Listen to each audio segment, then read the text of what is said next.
Sanborn Coffee bring you Edgar Bergen, Charlie McCarthy, and Mortimer Snerd, and Charlie's special guest, Orson Welles. Wake up, America, and stump the experts.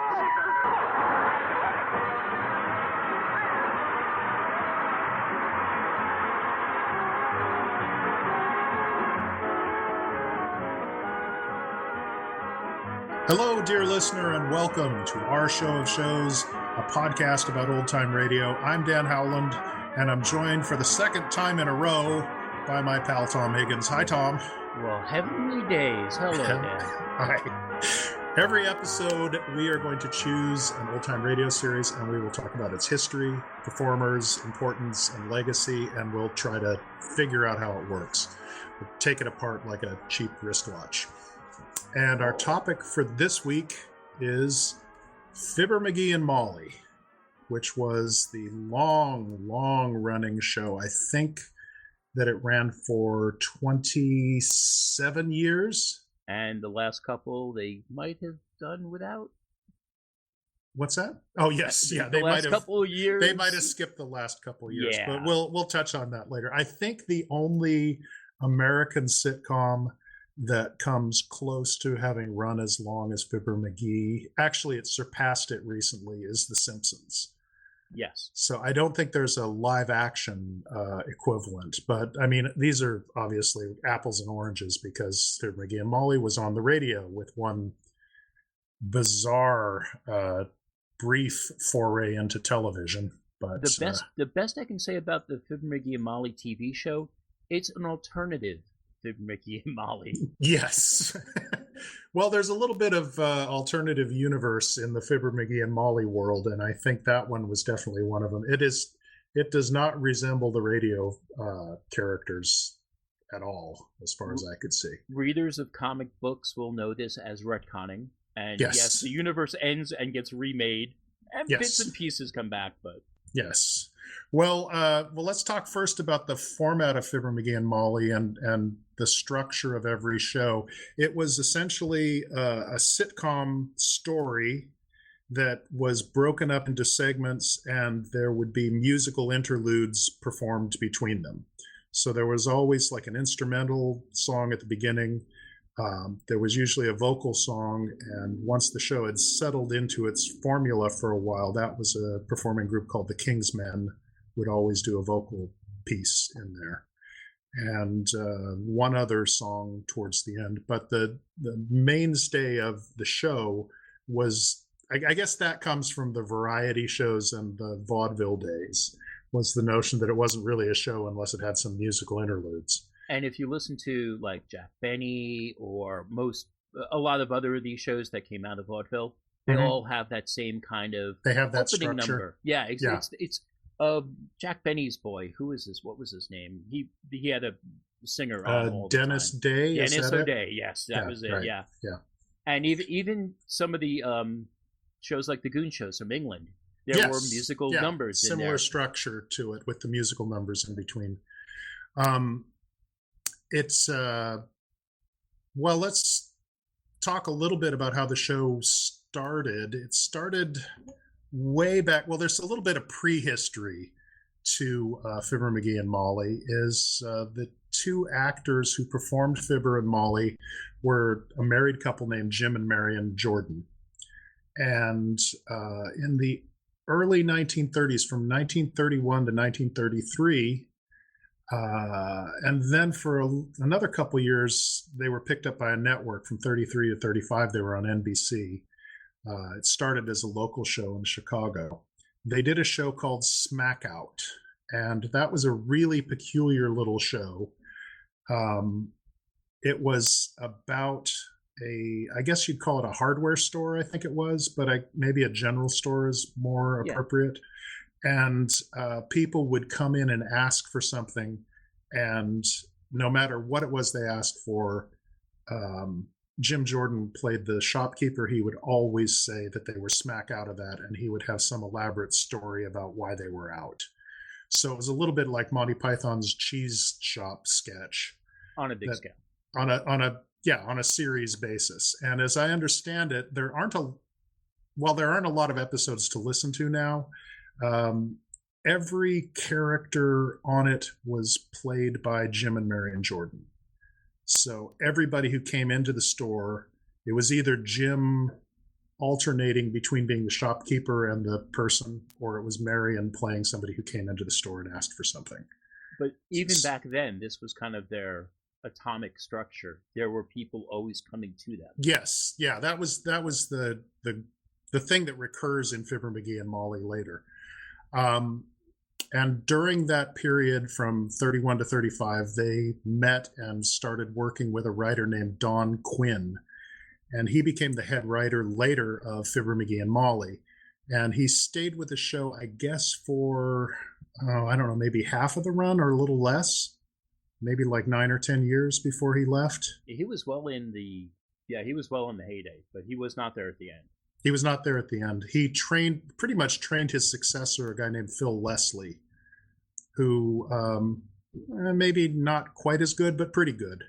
Wrote some pretty good scripts. And he was the co-writer for a while with Don Quinn. Don Quinn apparently had a real problem making all the deadlines.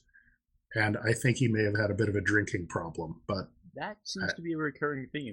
That'll come up. We'll talk about that in a minute. Yeah.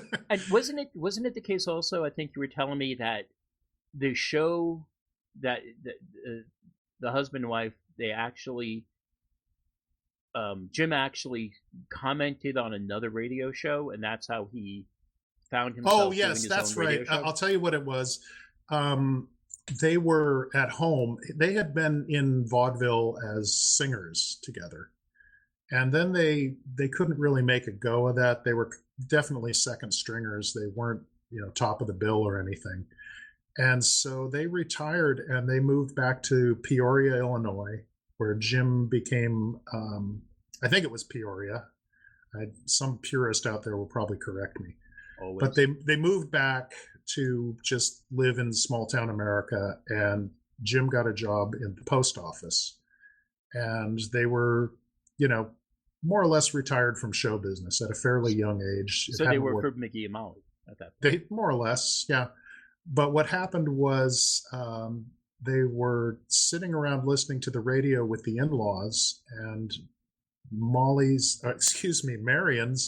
brother said something about the show wasn't very good, and Jim said, "Oh, we could do much better than that." And the brother-in-law challenged them to do it. Like, "Oh, you talk so big, you're never going to do that." And Jim Jordan said, "We're going to go do this on, first time we can." So they went down to the radio station and got a contract immediately. So that was the very prehistory, is on some local station, possibly in Chicago. I'm not sure exactly. It might have been just in Peoria. So very much like they started doing live stuff and just improvised stuff. And they played a couple characters who were very rural called Luke and Mirandy, I think they were originally. And I think they did some like farm report show or something wacky like that. When you first told me the story, mm-hmm. it reminded me of an episode of like the 1940s Fibber McGee and Molly. Yeah. Where Fibber's sitting around going, "I'll listen to that. Dad, I can do better than that." Yeah, I can make sugar out of nothing. And yes, right, exactly. And I could be a radio comic or whatever. Yeah. The only twist is, it actually works. Worked. Yes, right. So anyway, that show Smackout lasted until about 1935, and I guess it kind of died a natural death. It wasn't going to go anywhere any further than what it did. But it made it to NBC. It made it national. And then they started figuring out what they wanted to do next. What was the next show? And Marion said that she wanted to do an Irish character. And so they chose the name Molly McGee for that.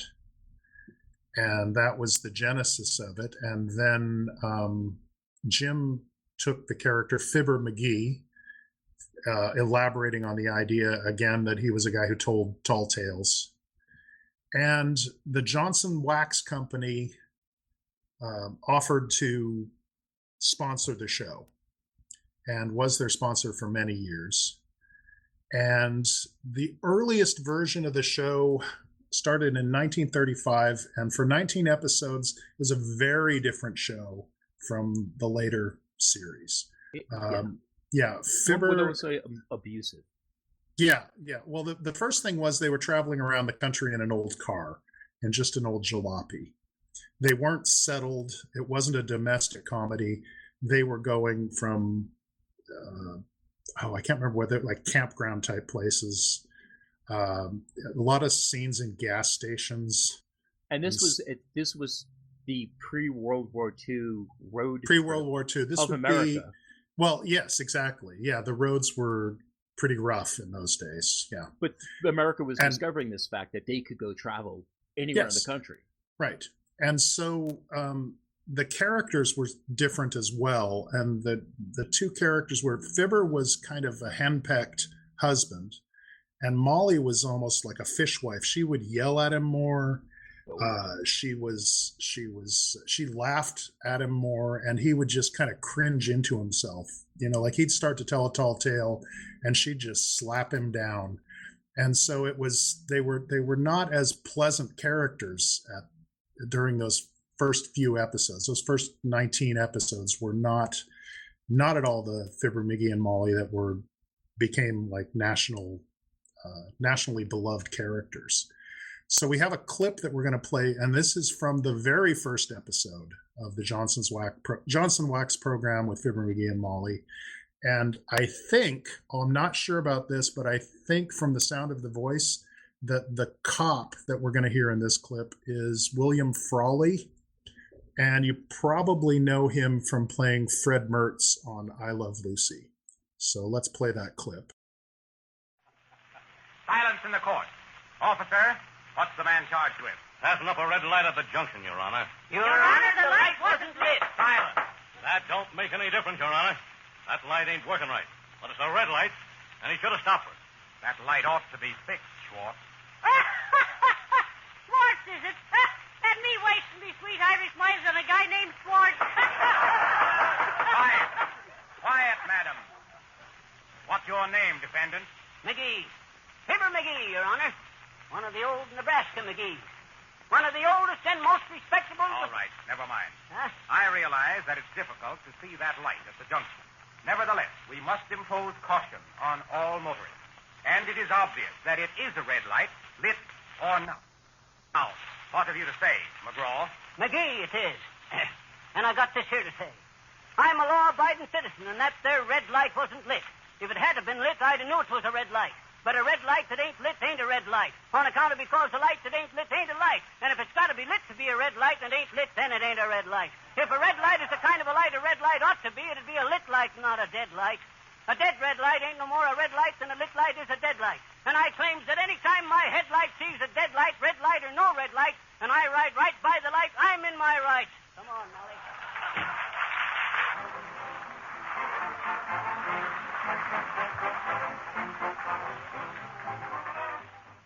So that was the way the show sounded in the early days, and you can hear a little bit of what happened later.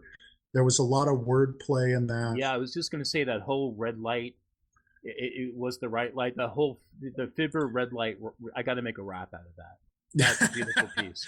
Yeah, it is. It's a nice piece, but it's still, you can hear that it's pretty rudimentary and kind of crude compared to the later. We'll play some clips later where you'll hear that they were much slicker.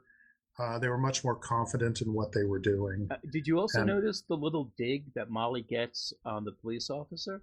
Oh, the thing where... if I'd known your name was Schwartz, I would used my Irish wiles on you. Yeah. There's a lot of ethnic comedy in Fibber McGee and Molly. But yeah, Molly did that all throughout the series. Whenever there's an Irish cop, she can always get her way with the Irish cop. Yep. Yeah, so anyway, so that went on for about 20 episodes in that style. And then they started what I call the domestic years, which started in 1935 in August. There was an episode where they won their home in a raffle, and they stopped off purely because the raffle, there was a sign that said the raffle would give away free sandwiches. And so they entered the raffle and they got a ticket number of 1,031,313. So it was 13, 13, 13. And they won the house at 79 Wistful Vista, which is in the town of Wistful Vista, or actually city, because it's not a small town show. It's definitely it becomes a city. Yeah, it's over time it becomes a big city, and it's along the lines, I suppose, of Peoria, Illinois, which was fairly large. And at that point, also the show was retconned, as you were saying earlier. But so why do you think they did? Because this is a really dramatic change at this point. This is like almost we're going to start a new series. Yeah. What do you think was? I think the change was there was one big thing that I think happened, and I think it was the sponsor. I think the initial show that they pitched was, you're trying to sell car wax, we'll do a show about cars. And then I think what happened was the Johnson's Wax Company came to them and said, we've got all these other products for the home, like floor wax and household wax that we want to pitch. And so I think they said, okay, we'll move them into a house. And who do you think is listening to this more? Guys with the cars or the wives in the house? Yeah, exactly. Which, I mean, excuse me for sounding datedly domestic here, but that's kind of how it was. Well, most of the ads are definitely pitched towards women in the series. They still do ads for car wax throughout the rest of the series, the Carnu car wax. But I think that's the reason it changed. And the other change that happened was the characters became quite different. They lost a few years of age, I think, because they in the early first few episodes they were clearly supposed to be an older couple, and then it became closer to the actors' ages. So we're talking Doctor Who regeneration. Yes, it is almost on that level, right? Fibber's a lot more brash, and Molly's character softened. She's a lot more tolerant of his crazy ideas. She still objects to them, but she does it more lovingly. She actually likes him now. Yeah, and she's not as mean-spirited. It comes more off as like, oh, that poor sap I married. Yes, right. This poor guy's trying so hard, and he just can't. Yeah. He's the dumb dad character, although they never had any kids on the show. And then that show in that format became really popular. And it led to them doing movies. They did, let me see, I've just got a list of like 4 movies that I'll put in the show notes. When you put up the list of movies, I had not realized they did this many movies going back as far as they did. Yeah. Mm-hmm. Well, I think the very first one, I think they might have played the characters in someone else's movie. Yeah. There's a lot of weird stuff that went on with radio characters where there's actually at least one movie out there, and I can't remember the title of it, where some of the secondary characters from Fibber McGee and Molly turn up as secondary characters in this movie, but Fibber and Molly are nowhere to be seen. There were a lot of crossover and studio asset movies, I guess is the best way to put it. Yeah. Where it's like, hey, we have all these things, we have a set, let's make a movie.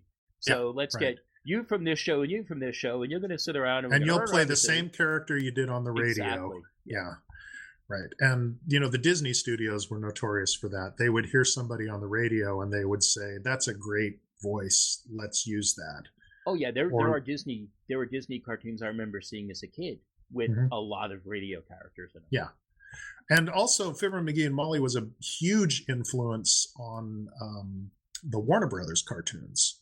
Just a gigantic influence. "Tain't funny, McGee," that phrase that Molly says all the time, comes up all the time in the Warner Brothers cartoons.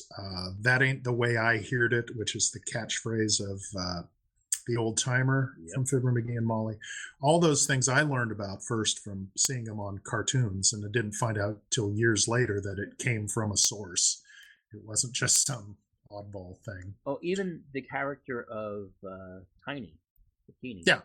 Which we'll get to later. She shows up as a very young girl character in the Warner Brothers stuff, that later on in the Animaniacs years gets her own show. Oh, really? I think her name was Elvira or something, and she had a dog. Elmira? It was the same voice. It was, "Hey, mister. Hey, mister." Was and it? It was that because character. that character, given her own show, was, at least in Animaniacs, I found her really annoying. Oh, totally annoying. Yeah. No, it wasn't Slappy Squirrel. Not charming. So, and then the next phase of Fibber McGee and Molly was an interlude where it was Fibber minus Molly, and that lasted for 18 months. Marion Jordan, who played Molly, left the show, and the official reason was fatigue. But the real reason was because she was an alcoholic, and they couldn't record the show with her. She was having a lot of difficulty with lines. I don't know if she was having difficulty with stage fright or other issues, but she left the show for 18 months, and it was briefly retitled The Johnson Wax Program with Fibber McGee and Company. And it's pretty poor.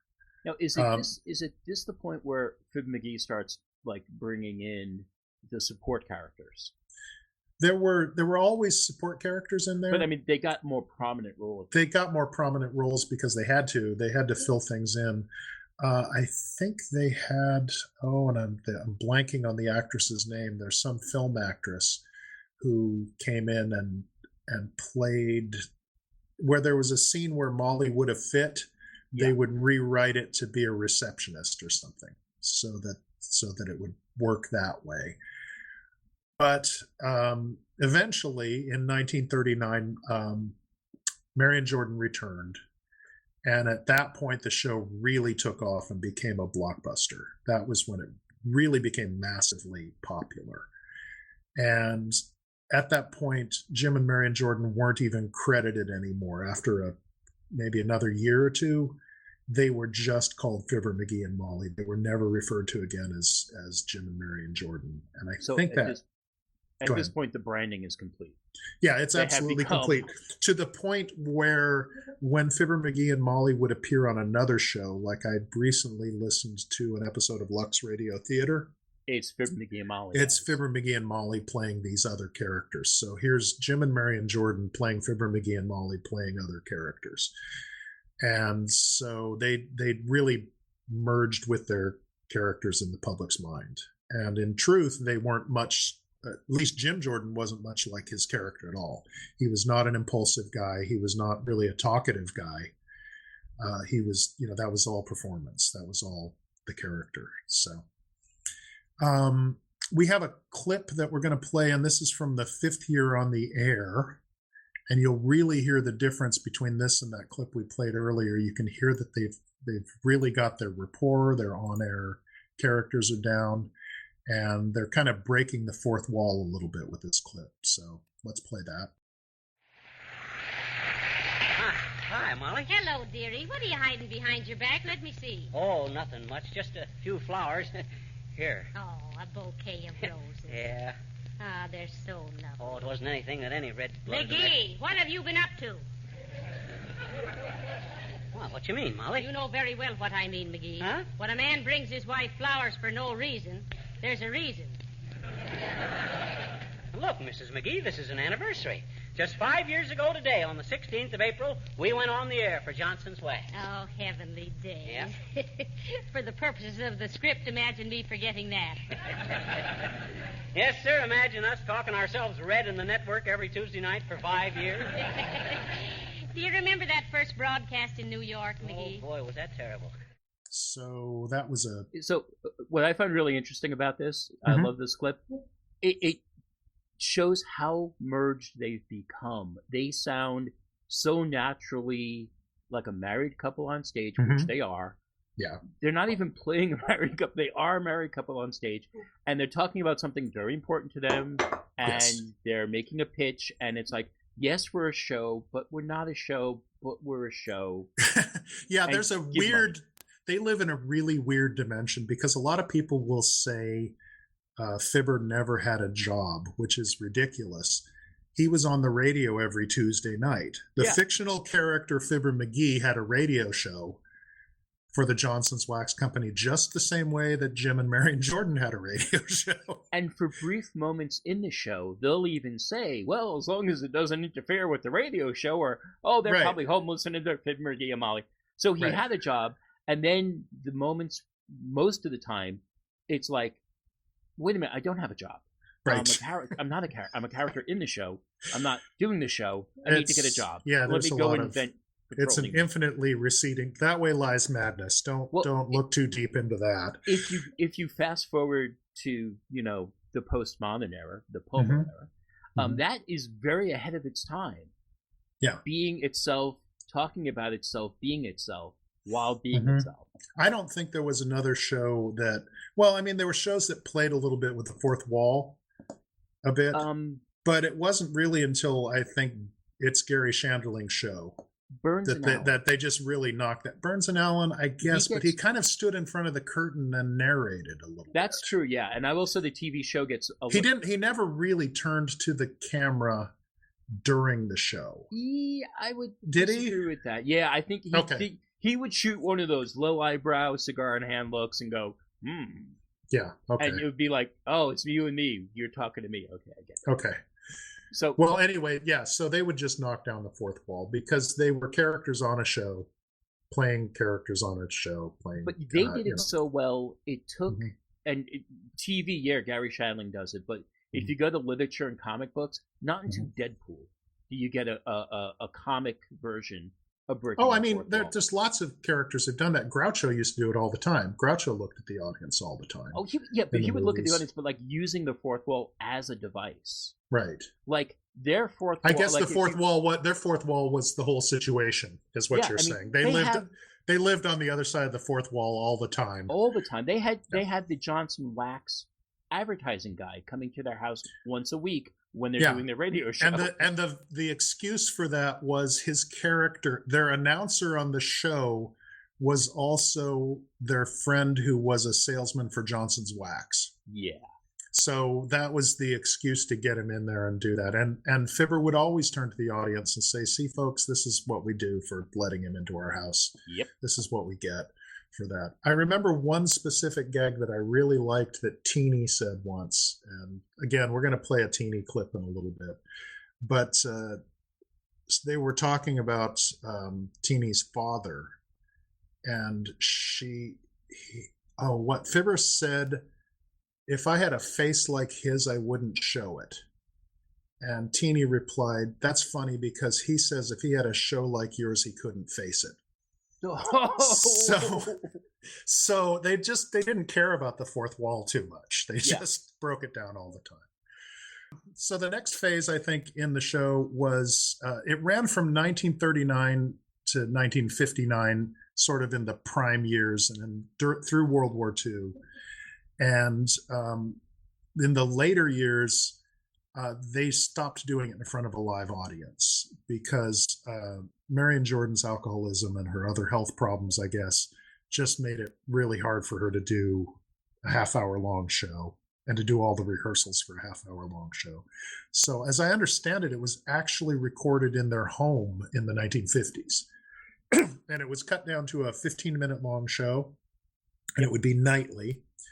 And it was no studio audience. So it's a little flatter. They're not playing off an audience. So the jokes don't land as well. I don't think when you've got an audience, they knew when a joke hit and when an audience liked it. But with no audience, it kind of sounds a little bit flat. The rapport that they get from doing the show straight out and having the people come in and interacting with the audience. Mm-hmm. Without that, it is a lesser show. It's a lesser show. Yeah. It's, the stories are still there. It's okay. There's some enjoyable stuff in it. And then at this time also 53 to 56 kind of. This is also when you start seeing radio diminish. This is the kind of the other end of the bell curve for radio shows. As I understand it, Jim Jordan did not want to go into television. He wanted to milk that formula on radio as long as he possibly could, because he just didn't trust it. And it was the last few years he managed to stretch this out from like 1953 to 1959 in various different ways. From 53 to 56, it was a 15-minute show nightly. And then from 57 to 59, it was just really short segments for another show. NBC had a show called Monitor. And I don't know if I've ever heard those. And I don't know if I need to. Yeah. You know, they're going to be pretty minor little segments. And it's kind of the last death rattle, really, of the Fibber McGee and Molly show. And then there was a TV show. We mentioned that earlier with different actors playing Fibber McGee and Molly. And that was 1959. And I don't know how many episodes of that there were. There were half a dozen. I think there was a season of them. I think I think a season was like 13 or something. Yeah. But it is very much like watching I Love Lucy with Rick Moranis and Catherine O'Hara playing Ricky and Lucy. It's not the real thing.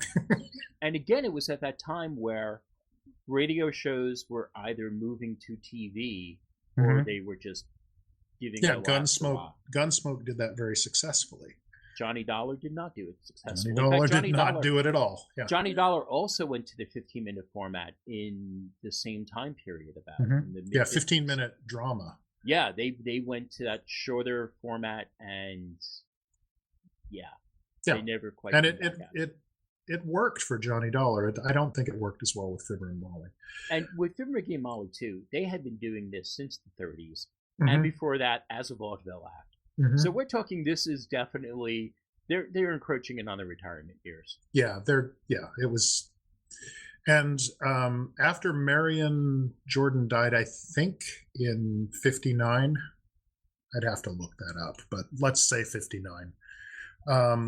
Jim Jordan more or less retired. He didn't do much. I know spots. What's that? This is how I originally remember seeing him. My dad would talk about these shows incessantly, and my granddad too on my dad's side. And one day we were watching TV, and my dad jumped up, and he's like, "Oh my God, it's Fibber McGee!" And there's this old guy on TV talking about retirement plans. Oh yeah, the AARP. I'm Jim Jordan, and he even does the closet gag.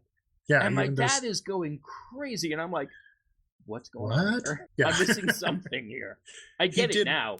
Yeah, he did one other gig, and that was in the animated movie The Rescuers. He played I guess it's an albatross. Yeah. Yeah, and he throws in a few Fibber McGee lines in there. He throws in the dad ratted thing, and a few little phrases for the faithful. But that was it. He really retired from show business, and I think was quite happy to do so. Yeah, and one of his contemporaries, Mickey Rooney, did a lot of cartoon work. And really? I would have rather had... I would much rather have had, Jim Jordan. Mickey Rooney was in the Care Bear movies. Oh, Lord. Yeah. I would have loved to have Fibber McGee in the Care Bear movies. Well, that's not how I heard it, Johnny.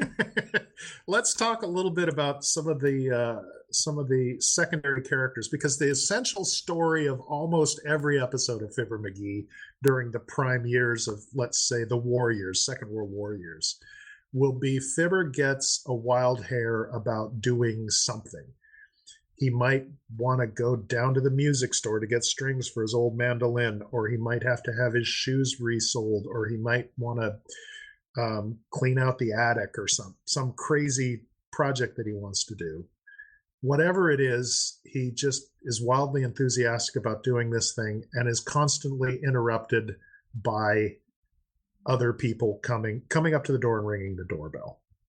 And he interacts with the other people. Molly interacts with the other people. They fight and they argue. And then he goes back to doing what he was trying to do and then gets interrupted again. So that's part of the plot line of every story. The plot lines are essentially Fibber tries to do something.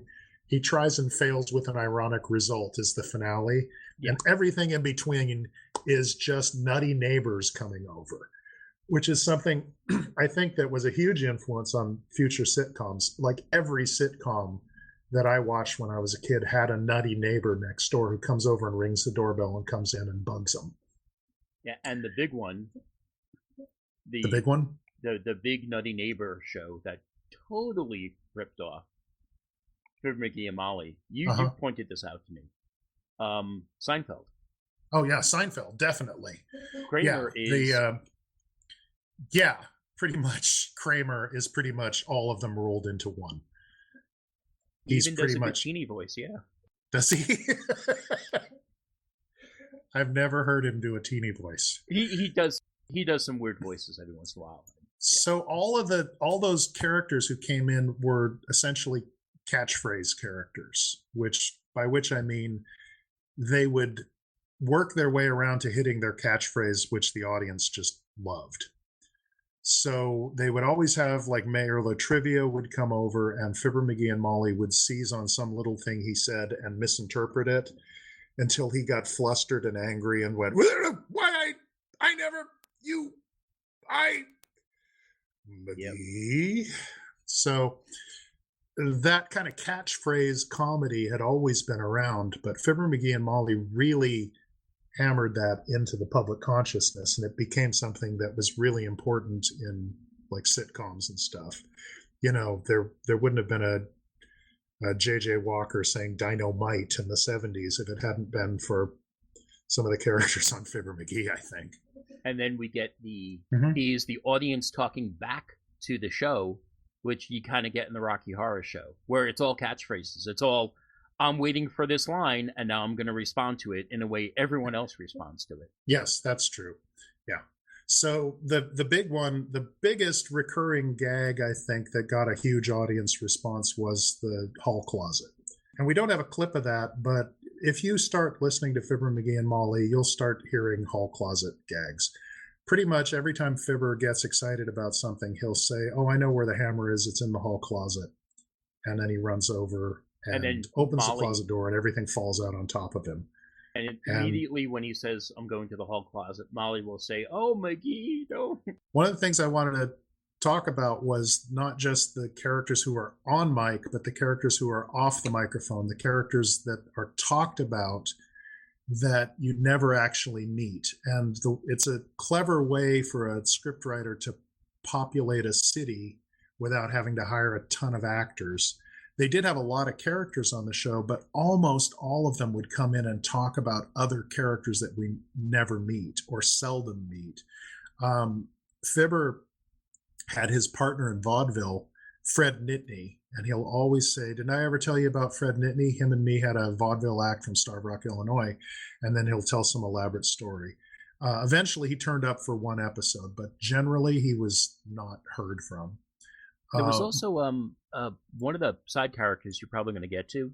Mm-hmm. The oh god, I forget his name now. The droopy dog guy.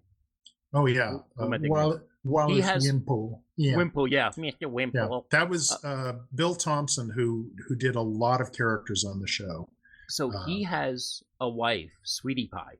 Sweetie Face. Yeah, Sweetie Face, and you never Sweetie Face, my big old wife. Yeah. During one episode, when there was a sugar shortage for the war, mm-hmm. he mentioned to her that maybe I shouldn't call you Sweetie Face. I'll call you Sourpuss. And he comes to the McGee's house in bandages, like he's a domestic abuse case. Yeah, she's an off-screen character who just she wouldn't be acceptable today because it's just pure and simple domestic abuse. Yeah. I suppose it's supposed to be funny because it's happening to a male character who's kind of wimpy. Yep, that is kind of the role reversal thing, yeah. Yeah, kind of the role reversal is, but it does make me cringe sometimes. He's a funny character, but because the violence is so cartoony, it's hard to take it seriously. Yeah. So some of the other characters who never show up on the mic are Molly has a rich aunt called Aunt Sarah. Fibber McGee and Molly have someone who rooms with them called Uncle Dennis. It's Molly's uncle. And he's an alcoholic who never shows up on mic. He does eventually become a character for maybe 4 or 5 episodes, but then he disappears again, and then he's talked of like off mic again. The next door neighbor, Gildersleeve, has his wife, and we never hear her. The old timer is another character that Bill Thompson did, has a girlfriend named Bessie.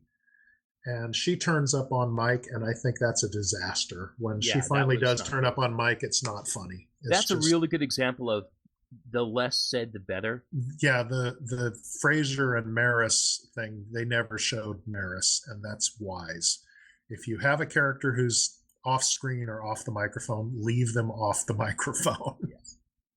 The Mayor Latrivia, and Doc Gamble, their physician, compete for the affections of Fifi Tremaine, an actress, and she's never heard. There's a few more, but I'm going to leave those out. Uppy is really good. Uppy is good. Yeah, Uppy is an amazing foil character. Yes, Mrs. Uppington talks a lot about her husbands and her butlers and all these sorts of things. But you definitely get a sense of class structure at that point, where every town has the rich people, the poor people. They're all talking to each other, which is kind of... That's interesting. That's an interesting point. I don't know how much that really went on in those days. I think they just wanted to have a snobby character in there that they could make fun of.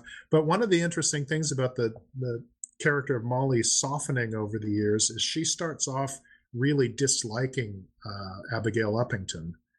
Then she becomes kind of a friend. They become fast friends, yeah. They become really close friends, and so that was kind of an interesting thing about that character. So the one other character you definitely need to talk about. Yes, you blew my socks off with this one. Yeah. Okay, my favorite off-mic character, off-screen character, off-stage character of all time has to be Mert, the telephone operator.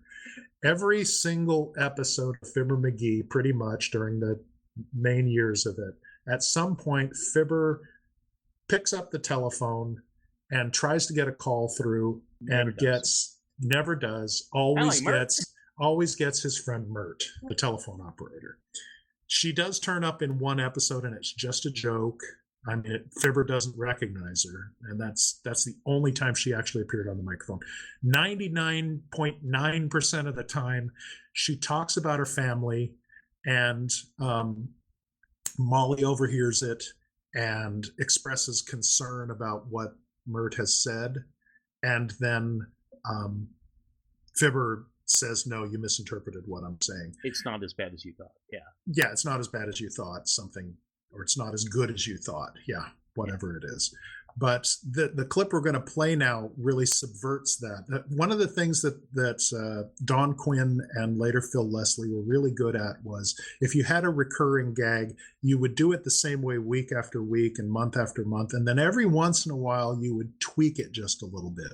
And this is one that they subvert the gag just a little bit at the end. So let's play that little clip of Fibber talking to Mert, who talks about yet another off-mic character. Give me the phone. Here. Thanks. Hello, operator. Give me Kramer's drugstore on the corner of Mert. Is that you? Oh, no. How's every little thing, Mert? Tis, eh? What say, Mert? Your uncle smashed his face and broke one of his hands. Oh, what's the matter, McGee? Did he drop his watch? Oh, sure. Hello, Mert. Nah, she guessed it right off.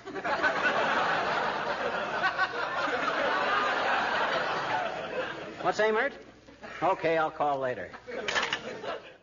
You can hear that the joke is clearly supposed to be that Molly misinterprets it, but she just short circuits the joke and stops Fibber in his tracks. So I love the Mert character because whenever he picks up the phone, he always has the best intentions. Oh, I'm just going to make a quick call. And I'm going to call the hardware store and get some nails. I'm getting to the bottom of this right now. I'm going to call City Hall. Oh, hello, Mert. And then, boom, is that we're you, down. Yeah. And the show, once again, is stopped dead in its tracks. Or the plot, I guess, such as it is. So, and I had another clip. We had been talking a lot, because we already talked about a lot of the running gags. I have the character Teeny. And this is one of the running gags. Teeny is the little girl next door, and she comes over and bugs Fibber, usually when he's trying to do something else. Sometimes he likes to see her and tells her a story. Most of the time, she's interrupting and bugging him, and he wants her to go away, and he has to give her a dime or a quarter to get her to leave. The character of Teeny is played by Marion Jordan. And so generally, whenever Molly leaves the room, Fibber says, there goes a good kid. And that's when Teeny shows up. And the kid shows up. Yeah, there are a few episodes where Teeny and Molly interact. It wasn't that Marion Jordan couldn't do that kind of thing. It's just that it was kind of a gag for the studio audience to see that it was the same person doing the voice.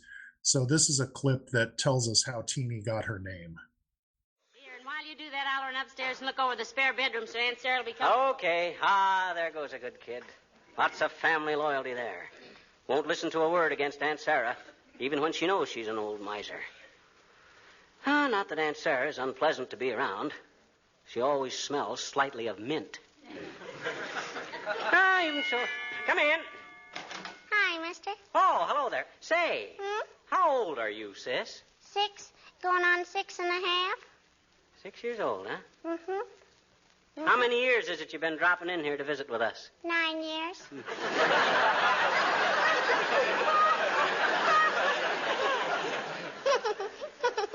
It's a wonderful world we're living in, isn't it, mister?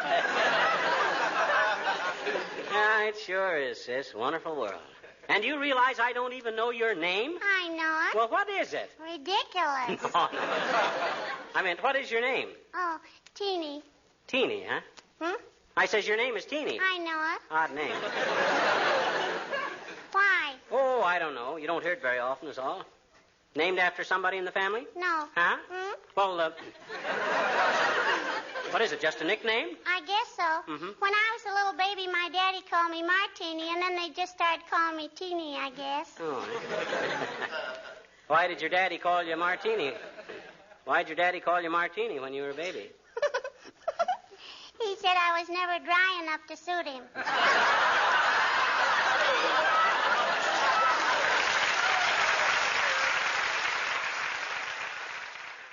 So we were going to talk about some of the characters who were maybe problematic. And ongoing. Yeah. Very much ongoing. Like this, the character we're going to talk about next, has longevity. She was on the show for quite a while. And her own show. Yeah, right. She was and then a TV show. Was it? It was a TV show as well. It was a TV show at one point, and that's when they had, well, you go ahead and tell. Yeah, okay. Well, there's a character named Beulah who is the maid of Fibber McGee and Molly, and I think she just comes in and does day work. I think she just comes in and works for them on a day-to-day basis. She's not like a live-in maid or anything. It's not like Gildy's maid. Gildy has a live-in. Yeah. But so she is an African-American character.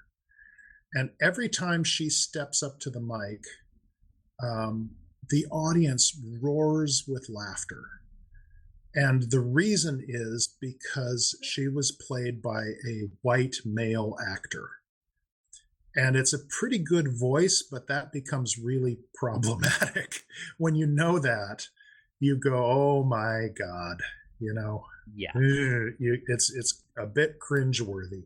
So the character, she's a strong character. She's certainly no more smart or no more stupid than anybody else in the Fibberverse, you know. But it is a difficult character to listen to. But she has boyfriend problems. She has boyfriend. Again, another off-mic character is her boyfriend Ira. And so she's an interesting character to listen to, but it's also problematic. It does make me cringe. That's one of the things that I go... Until you told me what the deal was. Yeah. I had no idea. Like, I thought it was always an African-American female playing, because Jack Benny, you know, in Rochester, Gildy and his maid, and there were precedents for it, and I just did not think my little brain did. And when you told me, now I looked at clips of the guy.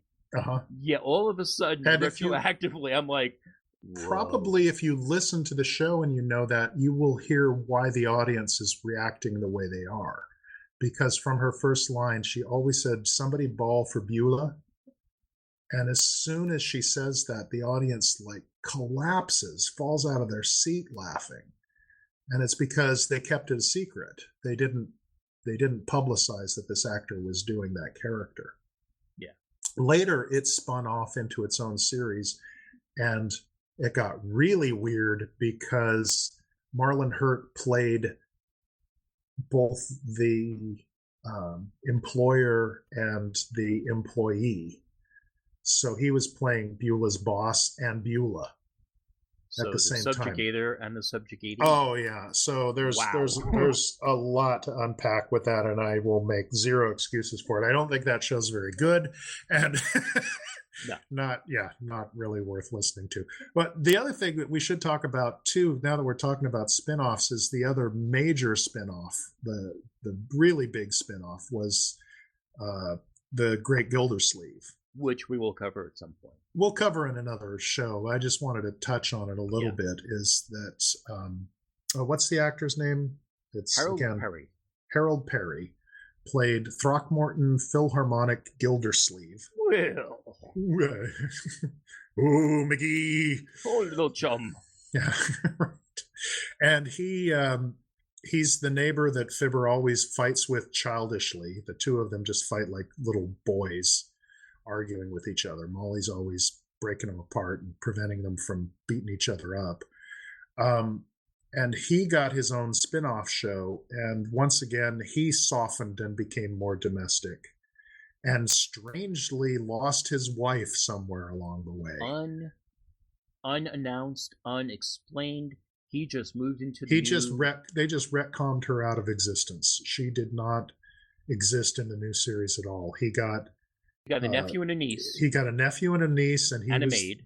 And he was their. They were his wards, and he got a maid. And he got a girlfriend. He got a lot of girlfriends because he was kind of a womanizer in that show. And he was the water commissioner for his town. Mm-hmm. Yeah. And he also took with him some of that drop-in neighbor character stuff. Yeah. Well, by that time, I think it had become a formula for sitcoms. But Great Gildersleeve is more of a 50s sounding sitcom. Well, we'll talk about that in another episode because I know I'm not a huge fan of Gildersleeve. I think it's a little mundane. Sounds like everything else that I've ever heard. Well, whereas Fibber McGee started with a fresh idea and went through some radical changes, right. Gildy kind of came up as a fully formed, tried, true, and tested show, and never really deviated from it. The only real change was that Harold Peary decided that he would try to get more money. Yeah. And the network said, no, we've got another guy who can do your voice. And so... Yeah, he didn't realize that Jim and Marion were Fibber McGee and Molly. He was replaceable. He was replaceable. And that was weird because... what was the Waterman? Was it Willard Waterman who went on to play? Took over the place, took over the role. And then Perry went on to do He was actually pretty good about doing it because he refused to do the famous laugh of Gildersleeve because he knew Harold Peary and did not want to steal that part of the character. Yeah, that was true. So he did the voice, but he didn't do that weird, creepy laugh that Harold Peary did so well. And again, when he took over, it became even more solidified situation comedy formula wrote, follow the lines, and it became less of a, vaudevilles doing Fibber, and it was a slower pace than Fibber McGee and Molly. That was one of the things that I think modern listeners will enjoy about Fibber McGee and Molly is it has a really snappy pace. It's it moves along at a really good clip, and in that sense, it reminds me a lot of the Warner Brothers cartoons, where it's just joke, and the pacing is really pretty quick. There aren't too many slow, melancholy moments, or even like tender moments, other than some of the musical numbers. Some of the musical numbers. There is one episode, and I think it's one of my favorite episodes. It's called Skating at Dugan's Lake.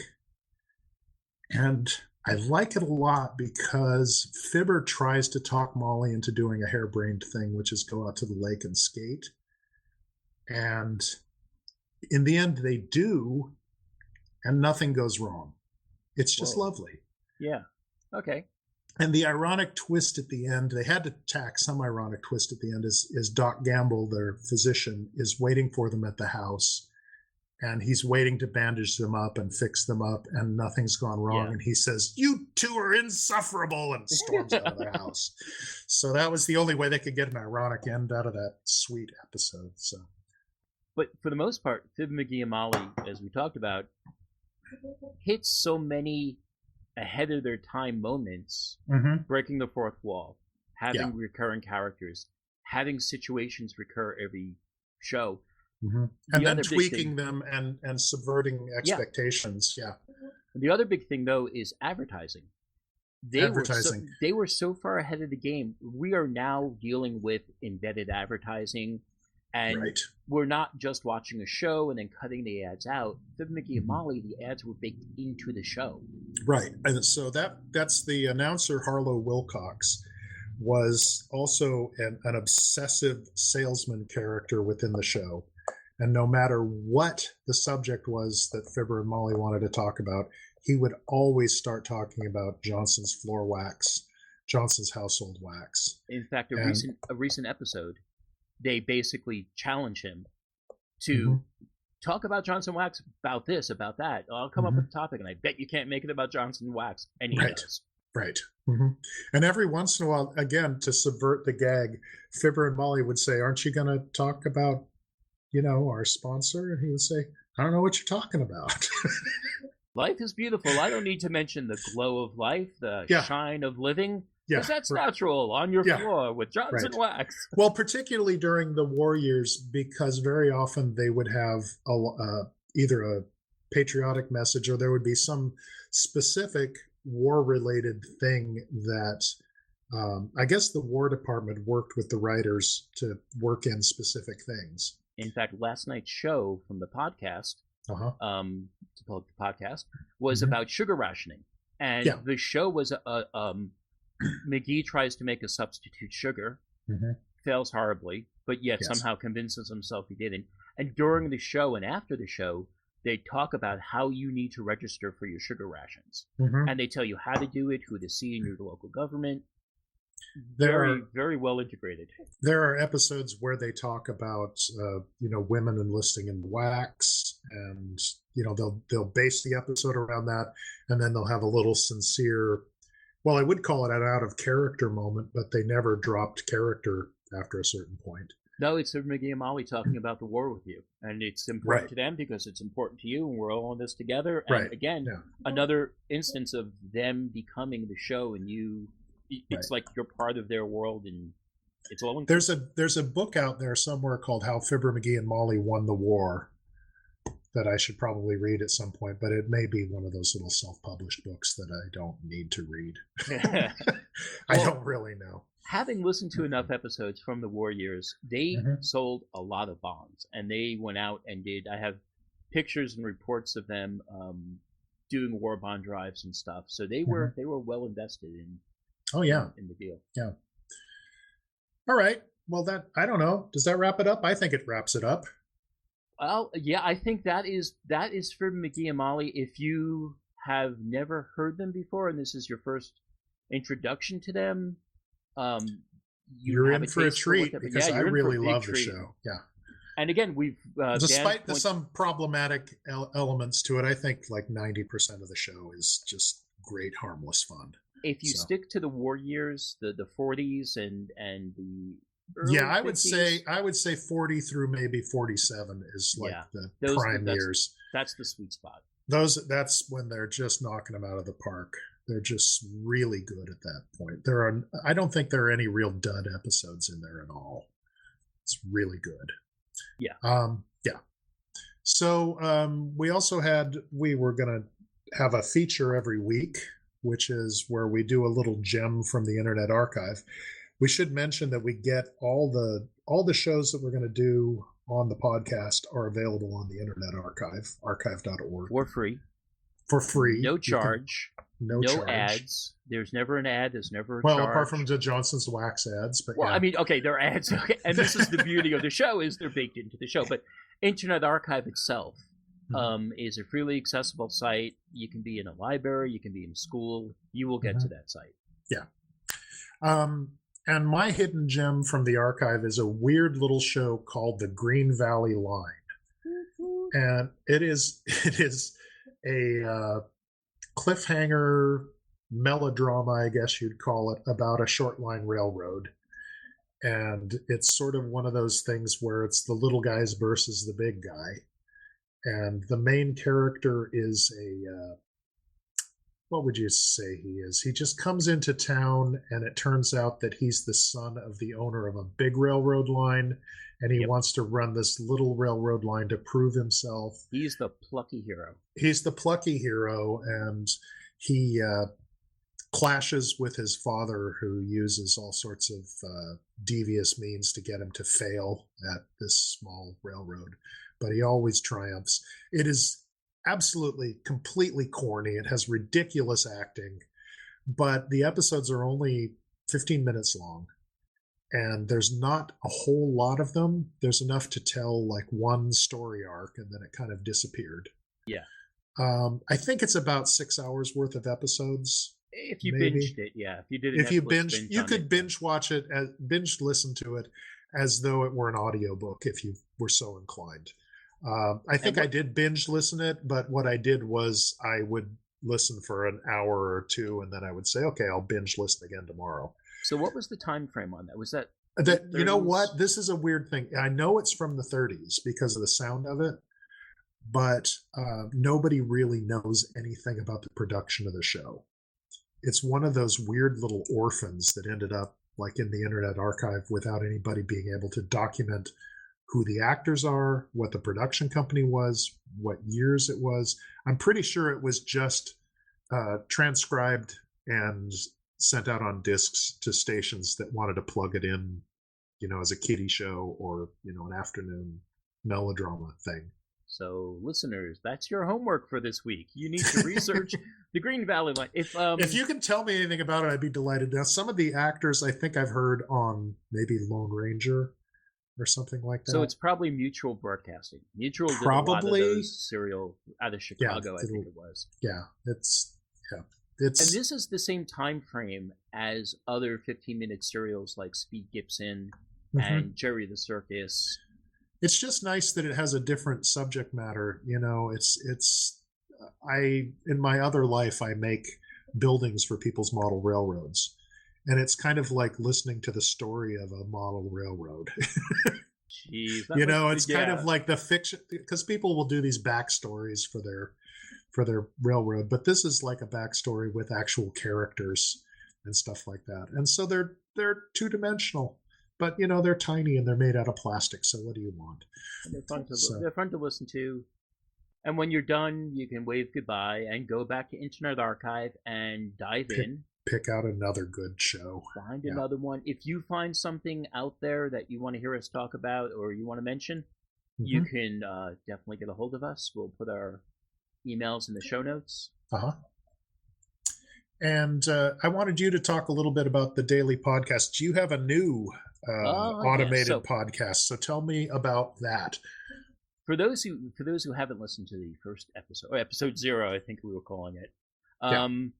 I run a series of, it's now 20 podcasts. You're the hardest working man in podcasting, Tom. Or the laziest, I don't know which, because you just build robots to do all your work. It's the Fibber McGee model of, I'll just put this here and put that there, and I got a podcast. Right.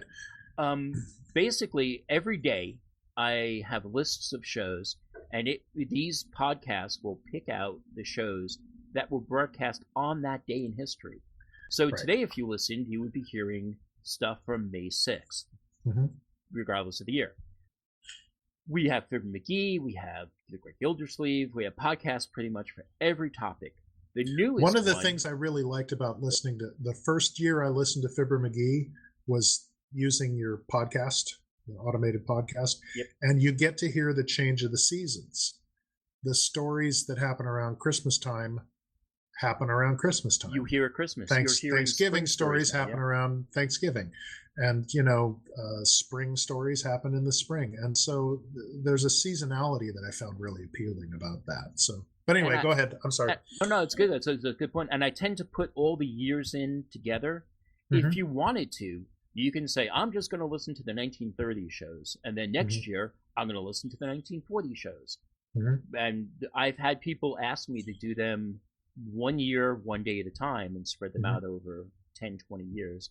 I'm not going to live that long, so I'm not going to do that. Yeah, okay. You can figure out the years. So the newest podcast in the list of 20 old-time radio show podcasts.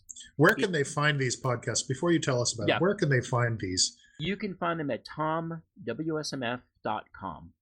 Okay. And there is a link from that page. So the newest one was started in my head by a reader and a writer on the old-time radio show forums in archive.org.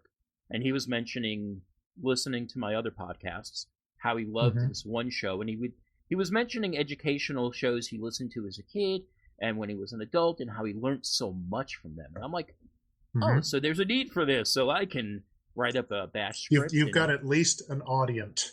I have an audience of one. Yeah, an audience. I have one person who's interested. That's enough for me to go whole hog and make this thing work. So I went through archive.org. I found shows that are based on educational stuff. So You Are There, Democracy in America. I remember that up from TV. They would bring in TV episodes into school of You Are There. Yeah, it's Walter Cronkite and You Are There, the burning of Cortez and his missionaries. Really amazingly interesting stuff because they're not delicate with their coverage. No. I have a couple of old travelogue shows like Ports of Call, which is pre-World War II, and they're going around to the different countries. And they're talking about it. I'm going to have to listen to that because I love those corny. The cornier the travelogue is, the more I like it. If it says night falls and the French Quarter becomes a wonderland of lights, I am just beside myself with Ports of Call is for you. The cheesy music. But it's interesting. It's 1930s, mid-19 to late 1930s. So the shadow of the war is definitely... It's just hanging over it. It's hanging. Travel's going to go away real soon, so maybe we'll have to tell you about travel on the radio. On the other side of that, there's a show called Pacific Stories, and it's about the Pacific Island countries, all the nations in the Pacific Ocean, after the war and during the war, and what's going to happen with the Pacific nations. Oh. And really interesting. So, and then there's I threw in a couple of things like Information Please, the quiz show that's more educational than not. Yeah. And if that's you have any suggestions... That's sort of the QI of the 1930s, 1940s there. Very much the QI, very much the wait, don't tell me of its day. Yeah. So what is that podcast called? What are you calling that? That is called Information Podcast. Okay. You can tell I'm running out of names. Yeah. This is called Information. And I have in my head the whole prisoner information thing going on. Well, maybe you need to make some little bumpers for the... one of the things I'm thinking of doing is hitting you up and helping me out making bumpers for some of this stuff. Okay, we'll get to that. Well, we're going to have more time to do this. I was working a temp job this last week, so the preparation for this episode was a little frantic. And we had a power outage here in Colorado. That's right. We were going to record it last week, so that didn't happen. The early May snowfall. Right. Yeah. Yeah, that was a little scary. I sat in my house and listened to radio shows, man. So we're going to try to do this every 2 weeks. And the next episode we're going to discuss the man with the action-packed expense account, yours truly, Johnny Dollar. Ring, ring. Ring, ring. Hello, Johnny Dollar. And I guess that's the episode. You want to wind it up now, Tom? Or I'll wind it up. Hi, I'm Dan Howland. Goodbye. We'll talk to you next time. All right. On our show. Ladies and gentlemen, while we had some fun with the idea of getting games and books and magazines together for the boys in camp, it is a good idea. They really need them, and they'll be glad to get them. They certainly do. So look around your house tonight and get a bundle of games and reading matter together for the boys. Just mail or send it to the Recreation and Morale Officer at the Army camp, post, or station nearest you. It'll be greatly appreciated. Give them that address again, McGee. The Recreation and Morale Officer of your nearest Army camp, post, or station. Good night. Good night, all.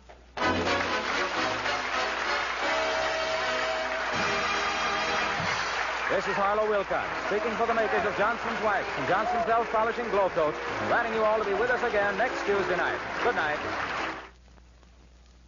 Polish your car, mister, while you park? No, I don't think you'll have time, son. Oh, sure I will, with this new Johnson's Auto Polish car new. It's 2-in-1, you know. Cleans and wax polishes at the same time. And say, I'll bet you won't know your own bus when you see it. I polished 4 cars already today, all with car new. Gee, you ought to seen them. They're swell.